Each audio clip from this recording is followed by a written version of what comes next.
Ooh, that's good, Commanders fans. Just got back from the draft party. As you see, I got the free bucket hat. Basically, everybody got a free bucket hat. I don't even wear bucket hats like that, but it's free 99, so you know I'm just like, I'm going to wear it. Shout out to Juan Gotti. Shout out to Rio. Shout out to all the people that I saw down there. I will be on Rio's channel Tuesday night as well. So I had a good time. Shout out to all the subscribers that saw me down there. A lot of people came up to me. It was really cool. Very humbling experience to see you guys. Took a lot of pictures with people who watch my channel, watch my content, and you guys gave me a lot of good feedback too. So I really appreciate that. I was happy I got to chop it up with you guys a little bit here and there. So shout out to my guy Brandon Scott as well, my co-host on Locked On Wizards. Saw him down there, took a picture with him as well. So always a good time when I see my guy Brandon for sure. So all right, let's get to Andre Jones. They drafted Andre Jones with their last pick of the draft, linebacker / defensive end. Ben Stanek is saying it sounds like the Commanders will consider Jones as a defensive end. He did go to, he's another Raging Cajun. Percy Butler was a Raging Cajun as well out of Louisiana. This is what Dane Brugler had to say out of Jones. He had a team-high 7.5 sacks. So we're adding more depth to that defensive end position, that edge rusher position. He was projected to be, 7th round undrafted, which is basically what he is. Dane Brugler says Jones is a rangy, long-armed edge player with practical traits to do everything well enough, but he needs further development to take that next step and separate himself next to his competition in the NFL, in an NFL camp. So we'll see if he does make the roster. Ryan Fowler also says Andre Jones has some legit juice at 5 tech, twitchy edge with nice length that does a nice job in the run as well. Could outplay his draft slot quickly. Did not test for the RAS score. Didn't qualify for the RAS score due to lack of measurements. Another scout, Brugler, said, yeah, Jones is a rangy edge player. So 7.5 sacks. So you see the production there getting to the quarterback. And once again, like I said, they had a 29-inch vertical jump, 6'4", 248 pounds, big hands, long arms. So we could definitely use Andre Jones for sure, providing some pass rush juice, especially with Shaka Toney being out with gambling, being suspended for the rest of the season. But he had a round 7 UDFA projection. Adequate size is one of his strengths. Punches and separates from blockers before seeking out the ball carrier. Quick feet to dart around traffic, looking for the tackle. Attacks blockers with forceful hands and leads shoulder. Decent 3-step speed to the top of the rush arc. Hits sudden inside stride to attack the B-gap. B-gap transitions from run defender to pass rusher quickly. Weaknesses are somewhat leans in his lower half to maintain his base. Fails to explode into blocker with enough force. A little inconsistent with contained positioning. So let's move on to the UDFAs. Here, that's enough about Andre Jones. Now, I like Kazmier Allen out of UCLA. This guy was a track athlete. He's an athlete. Redshirt junior, was a 3-star recruit out of Tulare Union High School. This guy is a kick returner / punt returner / running back. So he has positional flex, which is what Ron Rivera is looking for sure.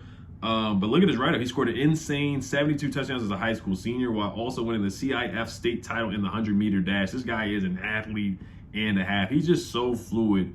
Has good contact balance as well. Breaks tackles, spin moves, very shifty.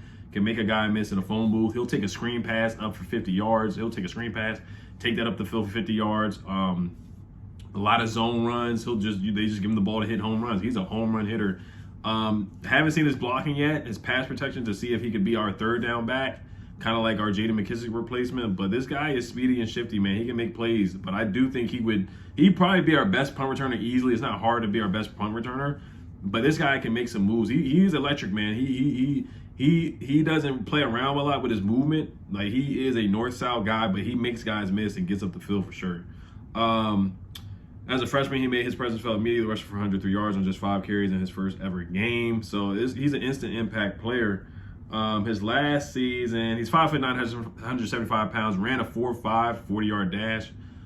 So not the fastest 40-yard dash, but he's just quick and shifty. Like, on the field, it looks like he's moving at a 4.3 speed for sure. I'm going to get his last stats for the season here. I don't know why they're not pulling up though, but he had a darn good season. We signed another receiver as well. His last season he had, my computer just refreshed. He caught 49 passes for 403 yards and 2 touchdowns while adding 15 carries for 203 yards and another 2 scores on the ground. So very versatile. I like him a lot, man.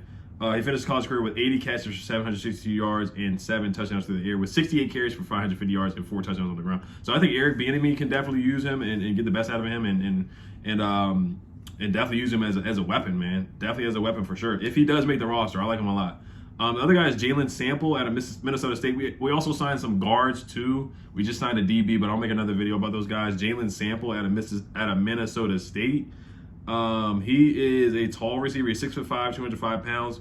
There's not a lot of videos on him. I didn't really see any YouTube videos to really watch him play, but I'll look at his write-up. He played and started 4 Minnesota State's 13 games. Had 21 catches for 303 yards. Also had 3 receiving touchdowns. Saw a season high of 95 receiving yards versus Northern State. Was named to the All-NSIC Team of Excellence, the semifinals for the William V. Campbell Trophy. So I don't know what division Minnesota State is in, but it doesn't really matter. You see guys like Pierre Garçon coming out of a Division III school and he balled out. So you just never know. Now 2021, this guy Jalen Sample was a lot better. Had played in 11 games while making 10 starts. Led the Mavericks receiving corps with 64 catches for 1,064 yards. So his junior year he had 1,000 yards receiving.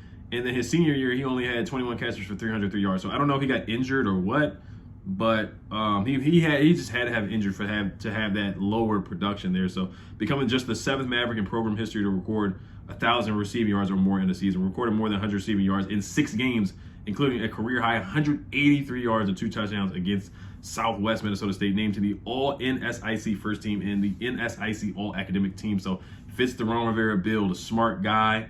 Good on and off the field, smart guy into his academics, so that definitely goes into the Ron Rivera way, the way he scouts players for sure. So Jalen Sample, I'm intrigued. I like some of his highlights. He's pretty fast for a guy that's 6'6", 200 pounds on the college website, and then another on his Minnesota State's website says he's 6'6", and then another website says he's about 6'4", 6'5". So who knows? But in his picture, he has a contested catch, which I like.